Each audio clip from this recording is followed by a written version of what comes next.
Saint Xavier's પરિવાર તરફથી ઈ ક્લાસીસમાં આપ સૌનું સ્વાગત છે. ધોરણ 2 માં આપણે જીવનકલા વિષયમાં પાઠ 14 ભણીશું. આપણી માતૃભૂમિ. બરાબર? આપણી માતૃભૂમિ નામ શું છે? માતૃભૂમિ પહેલા તો કોને કહેવાય? તો જ્યાં આપણો જન્મ થયો હોય તેને આપણી માતૃભૂમિ કહેવાય. મતલબ કે આપણા બધાનો જન્મ ક્યાં થયો છે? કયા દેશમાં? ભારતમાં. તો ભારત મારી માતૃભૂમિ છે. બરાબર? ભારત મારી માતૃભૂમિ છે. આપણે જ્યાં દેશમાં જન્મ થયો હોય તે દેશની જમીન માટે આપણે ગર્વ હોવો જોઈએ અને દેશ પ્રત્યેની ફરજો પણ આપણે અદા કરવી જોઈએ. દેશ માટે આપણે જે કંઈ કામ કરીએ તો એના માટે કાર્ય પણ કરવું જોઈએ. તો આપણી માતૃભૂમિ વિશે આજે આપણે પાઠમાં શીખવાનું છે. બહુ નાનકડો પાઠ પણ આપણને એક અંદરથી લાગણી અનુભવવી જોઈએ કે આપણા દેશનું નામ શું છે? ભારત.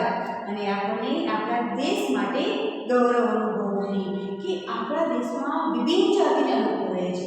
ખબર છે? વિભિન્ન જાતિના લોકો. કોઈ મરાઠી હોય, કોઈ ગુજરાતી હોય, કોઈ રાજસ્થાની હોય, કોઈ મલયાલી હોય, કોઈ પંજાબી હોય, કોઈ શીખ હોય, પારસી હોય, ખ્રિસ્તી હોય, બધા અલગ અલગ જાતિના. છતાં પણ તમે જુઓ બધા જ એક બનીને રહે છે. તો આ આપણા માટે ગૌરવની બાબત છે કે આપણે બધા વિભિન્નતામાં પણ એકતા છે. તો વિદ્યાર્થી મિત્રો, આપણે હંમેશા યાદ રાખવું જોઈએ કે આપણી માતૃભૂમિ જ્યાં આપણો જન્મ થયો છે તે આપણને શું આપે છે? ખોરાક, પાણી, આ બધું આપે છે કે નહીં? તો આપણે એનું બરાબર ઉપકાર આપણે કરવો હોય તો ઉપકાર માટે અપકારથી કરવો જોઈએ તો ઉપકારથી કરવો જોઈએ ઉપકારથી. બરાબર? તો સમય આવે આપણે પણ આપણા દેશ માટે થઈ અને ધ્યાન બચાવ કરવું જોઈએ. તમે જુઓ છો અત્યારે અહીંયા આપણે સુરક્ષિત સરસ મજાના બેઠા છીએ. તો એનું કારણ શું છે? તો આપણી દરેક આપણા દેશની ચારે બાજુ સરહદો છે ત્યાં આગળ આપણા સૈનિકો આપણી રક્ષા કરવા માટે થઈ અને રાત દિવસ ચોકી પેરો કરે છે કે કોઈ દુશ્મન છે એ આપણા દેશમાં આવી ન જાય. તો વિદ્યાર્થીઓ, આપણે પણ જ્યારે આ મોટા થઈ તો તમારામાંથી પણ કોઈ સોલ્જર બનવાનું છે, સૈનિક બનવાનું છે ને? દુશ્મનોનું જઈ ત્યાંથી ગોળી મારીને ઉડાવી દેવાના છે. એટલે આપણે આપણા દેશ માટે એવું નથી કે સૈનિક ડૉક્ટર બનીને, એન્જિનિયર બનીને, શિક્ષક બનીને, પણ આપણે એક સારો ઉદ્યોગપતિ બનીને પણ દેશની સેવા કરી શકીએ છીએ. એક સારો નેતા પણ દેશની સેવા કરી શકે છે. પણ એને પોતામાં કયા ગુણ અપનાવવા જોઈએ? બરાબર ને? સત્યનિષ્ઠા રહેવું જોઈએ. પછી લોકોની સેવા કરવાની ભાવનાથી એમાં જોડાવું જોઈએ. તો વિદ્યાર્થીઓ, તમારે એક નોટમાં આ રીતે ડબલ અક્ષરે સરસ લખવાનું છે. એમાં કલર કરવાનો છે. તો આપણે ઉધી કરશો ને નોટમાં સરસ રીતે. સરસ. હવે આપણે પાઠની સમજ મેળવશું, પ્રશ્નો જવાબને પણ સમજ મેળવીશું અને યાદ રાખીશું. તો ચાલો સમજ મેળવીએ.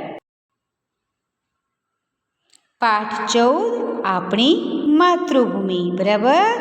માતૃભૂમિ એટલે કે આપણા ભારત દેશની વાત આપણે કરશું. ભારત મારી માતૃભૂમિ છે. અમારો જન્મ ભારતમાં થયો છે. અમે બધા ભારતીય છીએ. આ નકશો જોઈને સમજી ગયા કોનો છે? આપણા દેશનો. જો વિવિધ જાતિના લોકો રહે છે કે નહીં? છતાં બરાબર બધા એક બનીને રહે છે. એટલે કે ભારત મારી માતૃભૂમિ છે. માતૃભૂમિ કોને કહેવાય? તો જ્યાં જે વ્યક્તિનો જન્મ થયો હોય તેની માતૃભૂમિ કહેવાય. અમારો જન્મ ભારતમાં થયો છે એટલે અમે બધા ભારતીય છીએ. ભારત એક વિશાળ દેશ છે અને ત્યાં ઘણા બધા ભારતીયો છે. અમે બધા ભાઈ બહેન છીએ કારણ કે અમે ભારતના સંતાન છીએ. ભારત એક સુંદર દેશ છે. અમને અમારા દેશ ઉપર ગૌરવ છે. બરાબર? ભારત એક શું છે? વિશાળ દેશ છે, મોટો દેશ છે અને ભારતમાં ઘણા બધા ભારતીયો રહે છે.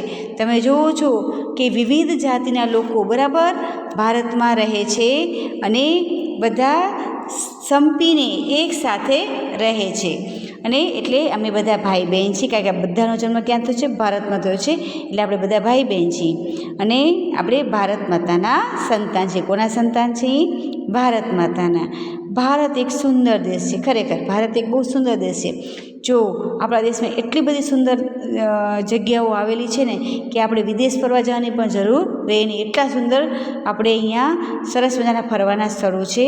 અમને અમારા દેશ પર ગર્વ છે. દરેક બાળકે પોતાના દેશ ઉપર ગૌરવ હોવું જોઈએ, અભિમાન હોવું જોઈએ કે ના આ મારો દેશ છે. એમ નહીં કે ના અરે મોઢું ન બગાડાય કે આ મારો દેશ નહીં. હંમેશા કેવું હોવું જોઈએ? ગૌરવ હોવું જોઈએ, અભિમાનથી કેવું જોઈએ આ દેશ ભારત મારો દેશ છે. બરાબર. તો વિદ્યાર્થીઓ આપણે આપણા દેશ માટે પણ શું કરવું જોઈએ? આપણે ત્યાગની ભાવના હોવી જોઈએ અને દેશ માટે કાંઈક ને કાંઈક કરી છૂટવું જોઈએ. કારણ કે આપણો ભારત દેશમાં જન્મ થયો છે તે આપણને ઘણી બધી વસ્તુઓ આપે છે. હવે આપણે ફકરો એકવાર મારી સાથે વાંચી લેજો. ભારત એક વિશાળ દેશ છે ને ત્યાં ઘણા બધા ભારતીયો છે. અમે બધા ભાઈ બહેન છીએ કારણ કે અમે ભારત માતાના સંતાન છીએ. ભારત એક સુંદર દેશ છે અને અમને અમારા દેશ પર ગૌરવ છે.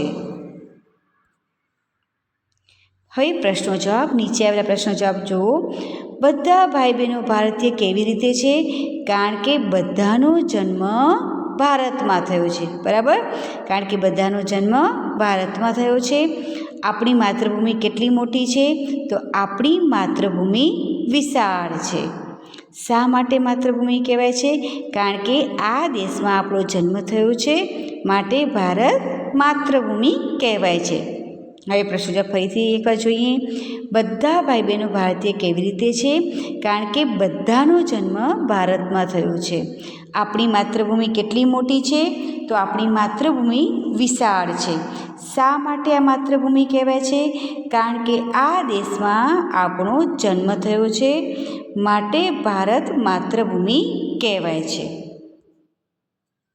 હવે આપેલા વિધાનો સામે ખરા ખોટાની નિશાની કરવાની છે. બધા ભારતીય એક છે. વાક્ય કેવું આવશે? સાચું. કારણ કે આપણે બધા ભારતીય એક છે ને. બધા ભારતીયો ભારતમાં રહે છે? ના, કેટલાક વિદેશમાં પણ રહે છે ને. નોકરી કરવા ગયા હોય, ધંધાર્થે ગયા હોય અથવા આપણા દેશમાંથી એમને મૂકવામાં આવ્યા હોય કોઈ કામ માટે, તો બધા ભારતીયો ભારતમાં રહે છે તો ખોટું. આપણને આપણી માતૃભૂમિ પર ગૌરવ છે તો આ પણ સાચું. આપણી માતૃભૂમિ સ્વતંત્ર દેશ છે. શું આપણે કોઈના ગુલામ છીએ? ના, આપણી માતૃભૂમિ એ સ્વતંત્ર દેશ છે. હવે તમારે આપેલ વાક્યમાં રંગ ભરવાના છે. બરાબર.